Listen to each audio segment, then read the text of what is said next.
ማንም ሰው ይለወጣል። ማንም ሰው ነገ ትቶ ሊሄድ ይችላል። አጠገብ የለውም ሊል ይችላል። አይኑ አባቱ የከደተ የማይቀየር እግዚአብሔር ሰው ሲከበው ግርግር ሲፈጠር ያለ አንተ ማን አለ ምናምን ሲሉት ውሸት የአባት ፊት ብቻ ነው የማይቀየር። በምንም አጋጣሚ ከእግዚአብሔር ሸሽቼ ሮጬ አምልጫለሁ የምትሉ ሰዎች ካላችሁ፣ አርነት መስሏችሁ ወደ ደጅ ሄዳችሁ ሰዎች ካላችሁ ሞት ነው ያለው። የአባት ልብ አልተቀየረም። የእግዚአብሔር እጆች እንደተዘረጉ ናቸው።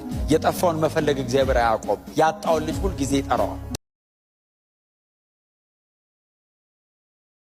ማንም ሰው ይለወጣል። ማንም ሰው ነገ ትቶ ሊሄድ ይችላል። አጠገብ የለውም ሊል ይችላል። አይኑ አባቱ የከደተ የማይቀየር እግዚአብሔር ሰው ሲከበው ግርግር ሲፈጠር ያለ አንተ ማን አለ ምናምን ሲሉት ውሸት የአባት ፊት ብቻ ነው የማይቀየር። በምንም አጋጣሚ ከእግዚአብሔር ሸሽቼ ሮጬ አምልጫለሁ የምትሉ ሰዎች ካላችሁ፣ አርነት መስሏችሁ ወደ ደጅ ሄዳችሁ ሰዎች ካላችሁ፣ ሞት ነው ያለው። የአባት ልብ አልተቀየረም። የእግዚአብሔር እጆች እንደተዘረጉ ናቸው።